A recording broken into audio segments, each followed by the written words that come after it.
Good morning friends, मैं doctor Suman Sharma आज फिर से आपके साथ एक हेल्थ का नया टॉपिक लेके हाजिर हुई हूँ।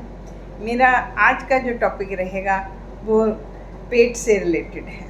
हम में से हर कोई कभी ना कभी पेट के लिए परेशान रहता है। तो आइए जानते हैं कौन से फैक्टर हैं जो हमारी पेट को डिस्टर्ब करते हैं। इंटरेक्ट मैं आज आपसे बात करने जा रही हूँ हमारी आंतड़ियों के बारे में और डाइजेस्टिव सिस्टम के बारे में और गट हेल्थ के बारे में, जिसको मेनली हम लोग गट हेल्थ के नाम से भी जानते हैं। तो फ्रेंड्स, जो भी हम खाते हैं हमें न्यूट्रिशन चाहिए, एनर्जी चाहिए अपनी ज़िंदगी जीने के लिए। और फिटनेस में भी हम हर टाइम एनर्जी की बात करते हैं। फैट, कार्ब्स, प्रोटीन आपको एनर्जी देते हैं। तो एनर्जी बनती कैसे है, प्रोसेस कैसे होती है और हमें मिलती कैसे है।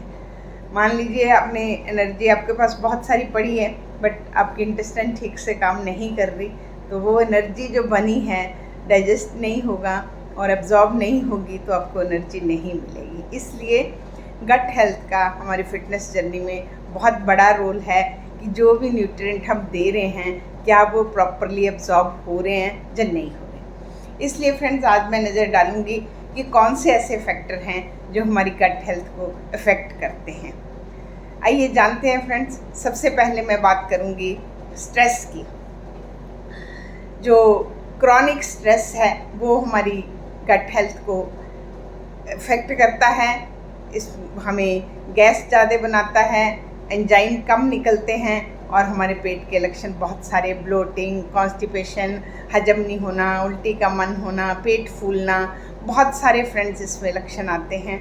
और हम लोग मेन वजह को ना जान के हम लोग डॉक्टर से या खुद गैस की दवाइयाँ खाते हैं, कई तरह के तरीके करते हैं पर हम ठीक नहीं होते।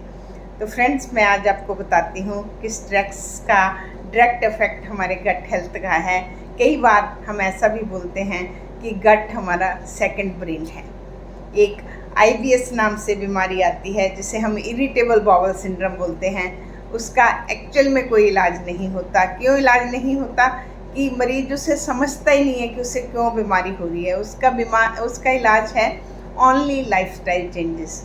अपने स्ट्रेस को मैनेज करिए, अपनी डाइट को मैनेज करिए और सबसे मेन समझिए। हम समझते नहीं हैं, जितने देर हम मेडिसिन खाते हैं हम ठीक हो जाते हैं, पर हमने एक्चुअल स्ट्रेस पे काम नहीं करा तो हम परेशान होते हैं। आप फ्रेंड्स अपने स्ट्रेस पे काम करें। आप 30 से 40 मिनट वॉक करें, मेडिटेशन करें, योगा की हेल्प लें। और एक सबसे मेन जो मैं यहाँ पे आपको स्ट्रेस देना चाहूँगी कि कभी भी अपनी सोशल जो आपकी कम्युनिकेशन है वो कभी बंद ना करें। कोई ना कोई बंदा ऐसा हो जिसके आगे आप अपना सारा वो उधेड़ सकें। हम बोलते हैं कि उधेड़ सकें, हम बोलते हैं कि एक बार जो भी अपने मन में है वो खाली कर दो, लिख के कर दो, किसी तरीके से भी कर दो। अगर आप किसी के सामने एक्सप्रेस नहीं कर सकते तो आप नेचर के पास चले जाओ, आप पक्षियों से बोल दो, आप पहाड़ों से बोल दो, पर अपने अंदर का सब निकाल दो, तो हमारी गट हेल्थ अच्छी रहेगी। आप ज़्यादा कॉफ़ी का यूज़ ना करें, वो over the time of period आपको स्ट्रेस देती है। ज़्यादा अल्कोहल का यूज़ ना करें। तो फ्रेंड्स, इस तरीके से अगर हम अपने स्ट्रेस को काबू में रखते हैं तो हमारी गट हेल्थ अच्छी रहती है। नंबर 2 पे आती है स्लीप। स्लीप का हमारी फिटनेस जर्नी में बहुत ही इम्पॉर्टेंट रोल है। 6 से 8 घंटा जो रात की स्लीप है वो हमारी गट हेल्थ को बहुत अच्छा रखती है। हमें लेप्टिन और घर्लिन, दो हमारे डाइजेशन वाले हार्मोन हैं। घर्लिन ज़्यादा होता है तो हमारी डाइजेशन बिगड़ती है, जो कि जागने से बढ़ता है। और अगर लेप्टिन ज़्यादा होता है जो कि सोते टाइम निकलता है तो हमारी डाइजेशन बहुत अच्छी होती है, हमें कोई उसके सिम्टम्स नहीं आते। तो आप अपनी स्लीप पे काम करें। अगर थोड़ी बहुत डिस्टर्बेंस आपको स्लीप की आती है, वहीं पे उस पर काम करें। आप 1 घंटा पहले अपने ये जो आपके गैजेट्स हैं, फ़ोन हैं, मोबाइल फ़ोन जो भी है, उसको 1 घंटा पहले बंद कर दें। अपने कमरे का शोर बंद कर लें। अपनी स्लीप हाइजीन का ध्यान रखें और मसाज लें। अपने हफ्ते में अगर 2-3 बार आप रात को मसाज लेके सोते हैं, हेड मसाज कराएं, तो ये नींद लाने में आपको अच्छी हेल्प करते हैं। तो इस तरीके से अगर हमारी नींद अच्छी होती है तो हमारी गट हेल्थ अच्छी होती है। उसके बाद मैं बात करती हूँ फ्रेंड्स पानी की। पानी हम अपनी फिटनेस जर्नी में 2 से 3 लीटर आपको हमेशा बोलते हैं। पानी हमारी गट हेल्थ को कैसे ठीक रखता है? पानी जो है वो हमारी गट हेल्थ की जो इनर लाइनिंग है, जो मिकोजल लाइनिंग है, उसको रिहाइड्रेट रखता है, जिससे वो एब्जॉर्प्शन उसका काम है, एब्जॉर्ब करना, न्यूट्रिएंट एब्जॉर्ब करना, जिससे वो अपना काम अच्छी तरह कर पाती है। तो आप फ्रेंड्स 2 से 3 लीटर पानी ज़रूर पिएं अगर आपको कोई लिवर या किडनी का इशू नहीं है। अगर लिवर और किडनी इशू है तो आप अपने डॉक्टर से बात करें। उसके बाद मैं बात करती हूँ फ्रेंड्स माइंडफुल ईटिंग की। माइंडफुल ईटिंग का मतलब ये है कि हमारे जो डाइजेशन है वो इवन जैसे हमने कोई अपना मुंह में रखा खाने की चीज़, वहीं से डाइजेशन शुरू होता है। इसका मतलब है माइंडफुल ईटिंग कि उसी टाइम अवेयर हो जाओ। ये हमारा जो सैलिवा है, जो मुंह के अंदर लार जिसे हम बोलते हैं, लार ग्रंथि से जो वो सक्रीट होता है, उसके अंदर अमाइलेज और लाइपेज नाम के 2 एंजाइम होते हैं जो कि डाइजेशन यहीं पे शुरू कर देते हैं। हमारे आयुर्वेद में बोलते हैं कि हमें 32 दांत क्यों दिए गए कि हम 32 बार किसी चीज़ को च्यू करें। मेरा कहने का मतलब ये है कि आप अगर स्लोली च्यू करके आराम से खाते हैं तो आप बहुत सारी एयर नहीं अंदर लेके जाते। एयर हमारी गट हेल्थ को ख़राब करती है जो हम खाने के साथ लेते हैं, और अनडाइजेस्टेड फूड जो है वो हमारी गट को, मुंह का काम भी गट को करना पड़ता है, तो गट दुखी होती है और उसके एब्स में हमें पेट फूलना, गैस बनना, इंडाइजेशन, बदहजमी, ये सब चीज़ें आती हैं। तो हमें चबा के आराम से बैठ के अपने फूड का टेस्ट लेते हुए आराम से खाना चाहिए। उसके बाद बात करती हूँ फ्रेंड्स मैं प्रीबायोटिक एंड प्रोबायोटिक की। फ्रेंड्स आप जानते हैं हमारी गट हेल्थ है जो है उसमें बहुत सारे ट्रिलियन के रूप में एक बैक्टीरिया होते हैं जिन्हें हम गुड बैक्टीरिया बोलते हैं, जिनका प्रोबायोटिक नाम से जाना जाता है। उनका ठीक रहना हमारी गट हेल्थ के लिए बहुत ज़रूरी है, और उनका जो फूड है उसको हम प्रीबायोटिक बोलते हैं। उनके जो फूड हैं जो प्रोबायोटिक को अच्छा रखते हैं, जितने फर्मेंटेड फूड हैं फ्रेंड्स, ये आज ही नहीं हुआ। हमारे आयुर्वेद में जितने आसव हैं, द्राक्षासव, अरिष्ट, जितने आसव और अरिष्ट हैं वो फर्मेंट करके बनाए जाते थे, तो वो हमारे गट बैक्टीरिया को बहुत हेल्दी रखते हैं। हाँ, मैं आपको प्रीबायोटिक फूड में जो आते हैं, आपका योगर्ट है, आपकी लस्सी है, आपका किमची है, तो ये सारी चीज़ें जो फर्मेंट करके बनाई जाती हैं, सोयाबीन को फर्मेंट करके बनाते हैं, लैक्टिक एसिड के साथ किसी और वेजिटेबल को, जो फर्मेंटेशन मतलब जिसको आप 5-7 दिन रख के उसके अंदर केमिकल जो चेंज करी जाती है उसे फर्मेंटेशन बोलते हैं। जो फर्मेंटेड फूड हैं, आपका एप्पल विनेगर है, बहुत सारी चीज़ें हैं जो फर्मेंटेड हैं, वो हमारे प्रोबायोटिक जो गुड बैक्टीरिया हैं जो हमारी गट हेल्थ में हैं उनको बूस्ट करते हैं। वो अच्छे रहेंगे तो हमारी गट हेल्थ अच्छी रहेगी। उसके बाद फ्रेंड्स मैं बात करती हूँ फूड एलर्जी की और फूड इंटॉलरेंस की। दोनों को ध्यान से सुनिए, एलर्जी और इंटॉलरेंस, इन दोनों डिफरेंट चीज़ें हैं।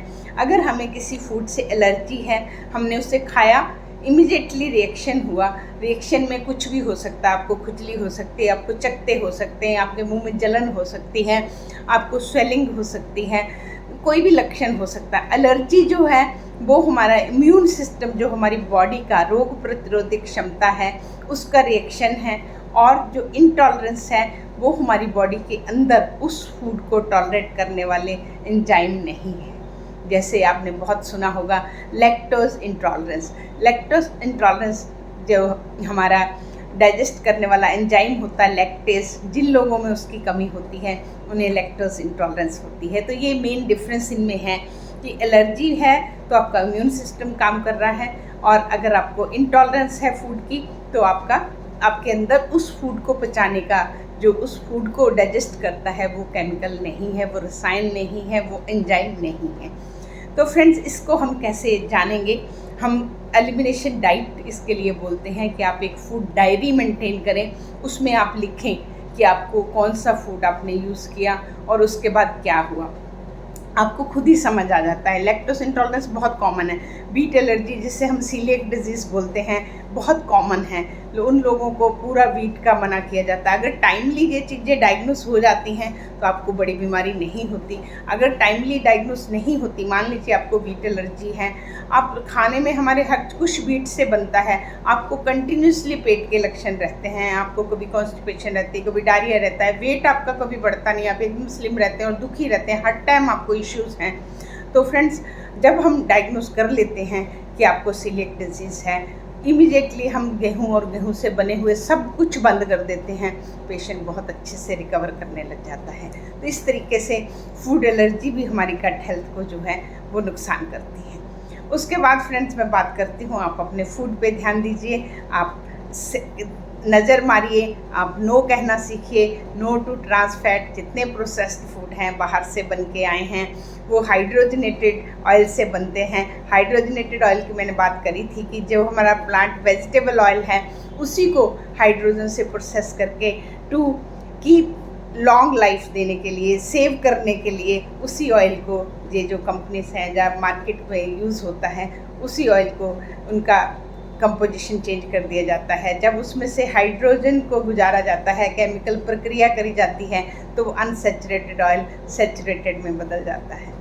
तो फ्रेंड्स इतनी हम मार्केट से चीज़ें खाते हैं, जितने कुछ भी आप ले लीजिए, प्रोसेस्ड में जितना आ गया, आपके केक, पेस्ट्रीज़, आपकी कुकीज़, आपकी मायोनीज़, आपके पास्ता, आपके सब कुछ जो बाहर से बन के आएगा, इवन आपके पैकेट में पार्शली हाइड्रोजनेटेड भी लिखा होगा तो वो भी ट्रांस फैट है, क्योंकि वो इनके कुछ नॉर्म्स हैं कि आप इतना डालेंगे तो आप पार्शली लिख दें, बट वो भी हमारी हेल्थ के लिए अच्छा नहीं है। तो आप अच्छे से लेवल को पढ़ें, उसके बाद आप अपना जो खाना है उसको खाएं। And say no to saturated fat also, क्योंकि सैचुरेटेड फैट आपका टेस्टी होता है पर हमारी गट हेल्थ को अच्छा नहीं होता।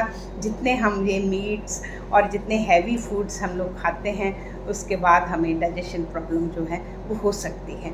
तो फ्रेंड्स गट के मामले में हमें अपना डॉक्टर खुद बनना पड़ेगा, हमें असेस करना पड़ेगा कि कौन सी कंडीशन हमें हमारे पेट के गैस और ये लक्षण देती है। फिर भी ये सब करने के बावजूद अगर आपको परेशानी रहती है तो आप एक बार पेट के डॉक्टर से मिल लें कि इन सब के अलावा कोई और इशू ना हो, ताकि डॉक्टर उसको इवैल्यूएट कर लें। तो फ्रेंड्स इस तरीके से अगर हम इन बातों पे ध्यान देंगे तो हमारी गट हेल्थ अच्छी रहेगी, हम फिट रहेंगे और हमारी फिटनेस जर्नी एकदम बढ़िया चलेगी। तो इसी तरीके से आप मेरे साथ जुड़े रहें, मेरे चैनल को आप शेयर करें, सब्सक्राइब करें। मैं ऐसे ही फिटनेस का नया टॉपिक लेके आपसे मिलती रहूँगी। नमस्कार।